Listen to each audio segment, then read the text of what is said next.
Et si les films n'étaient pas seulement des histoires à regarder, mais des miroirs de nos désirs, de nos blessures et de nos rêves amoureux? Aujourd'hui, on explore comment le cinéma met en scène l'amour, ses joies, ses douleurs, ses clichés, mais aussi ses vérités. Ces films qui nous ont bouleversés, fait rire, pleurer, espérer. Qu'est-ce qu'ils racontent vraiment? Et surtout, que nous disent-ils de notre propre façon d'aimer? Depuis ses débuts, le cinéma adore l'amour. Que serait Hollywood sans ses histoires passionnées? Bollywood sans ses romances chantées? Et notre cinéma français sans ses tourments amoureux? Le cinéma parle d'amour, mais aussi de représentation, de fantasmes, d'archétypes. L'amour romantique, passionnel, impossible, éternel ou destructeur. Déjà, dans les années 20, le cinéma muet idéalisait les couples. Dans les années 50, on célébrait l'amour pur, celui qui surmonte tout. Puis, la nouvelle vague a bousculé les codes. Aujourd'hui, l'amour se raconte sous toutes ses formes. Hétéro, homo, polyamour, amour-propre, etc., etc. Comment le cinéma influence notre vision de l'amour et parfois nos attentes dans la vraie vie? Alors, est-ce que le cinéma nous aide à mieux aimer? Ou bien, est-ce qu'il nous fait rêver à l'impossible? Comment faire la part des choses entre ce qu'on voit à l'écran et la réalité, bien plus subtile du cœur? Dans Titanic, Jack meurt pour Rose, sans même tenter de monter sur cette foutue planche. Dans N'oublie jamais, il construit une maison pour elle. Dans les comédies romantiques, les quiproquos se règlent souvent par une course sous la pluie et un baiser final. Et nous, on se surprend à attendre le coup de foudre, le héros ou l'héroïne, qui viendra nous sauver, guérir nos blessures, combler nos vides. Cet amour-là est beau, intense, spectaculaire, mais il est souvent irréaliste. Il peut même créer une forme de souffrance en instillant des attentes démesurées. Que l'amour soit toujours passionné, instantané, parfait. Mais dans la vraie vie, l'amour se construit dans la lenteur, les maladresses, les choix du quotidien. L'amour réel, c'est aussi des disputes, des silences, des retrouvailles, des moments de doute, de tendresse, et surtout une rencontre sincère entre deux êtres imparfaits. Alors c'est toujours Amaya et je vous parle aujourd'hui d'amour et de cinéma. Je vous invite également à découvrir mon livre Les Flammes Jumelles, la clé du parcours l'amour, publié aux éditions Exergue.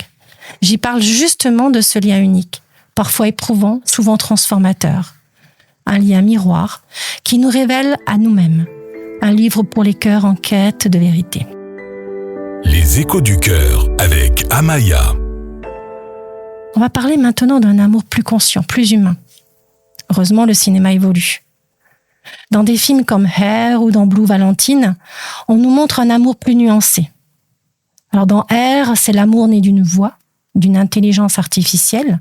Il nous parle de solitude moderne, de manque de connexion réelle, mais aussi de la richesse émotionnelle que l'on peut vivre, même dans l'éphémère.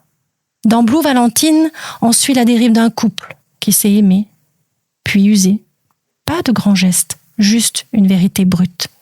Parfois, aimer ne suffit pas. Et puis, il y a les films qui nous offrent des fragments de vérité émotionnelle. Call Me By Your Name, l'amour d'été intense mais fragile. Il parle de premier amour, de désir, de perte, et de la beauté de ce qu'on a vécu, même si ça ne dure pas. Il y a également Portrait de la jeune fille en feu, l'amour interdit, suspendu dans le temps. Un amour vécu dans le non-dit, les regards, la peinture, la mémoire. L'amour ici n'est pas spectaculaire, mais il est présence pure. Et puis, il y a ces deux extrêmes que je voulais évoquer, comme l'amour ouf, celui qu'on voit dans Roméo et Juliette, et puis un amour fugueux, brûlant, souvent autodestructeur. On s'y jette à corps perdu, comme si l'amour devait tout renverser. Mais souvent, on s'y perd. Et puis le film « Et si l'amour était coté ?» comme dans 500 jours ensemble, où Tom idéalise Summer jusqu'à tomber de haut. Ces films nous ramènent à une réalité importante. L'amour, ce n'est pas l'autre qui doit combler un vide en nous. C'est un chemin vers la rencontre de soi, d'abord. Alors quel est le message du cinéma ?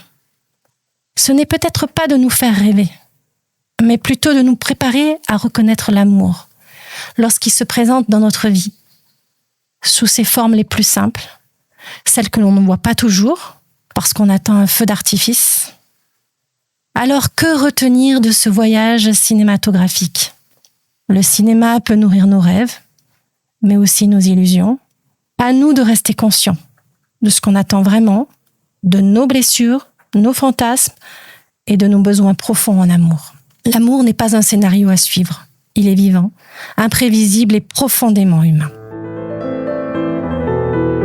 Lors de notre prochaine rencontre dans les Échos du cœur, nous parlerons d'un autre sujet passionnant, les grands couples de l'histoire, et ce qu'ils nous enseignent, chacun à leur manière, sur les multiples visages de l'amour. Nous voilà au terme de notre épisode sur l'amour et le cinéma. J'espère que cette chronique a su faire écho à vos souvenirs et à vos émotions, et peut-être vous donner envie de regarder vos films préférés avec un nouveau regard. Continuez à cultiver l'amour, la conscience et la tendresse dans votre quotidien. Je reste disponible en présentiel ou en visio pour vous accompagner, individuellement ou en couple. Retrouvez-moi sur Instagram ou Facebook ou dans mon livre « Les flammes jumelles, la clé du parcours », l'amour en librairie et en ligne. Je vous love, à très vite, Amaya. Les Échos du cœur sur Port d'Albret FM.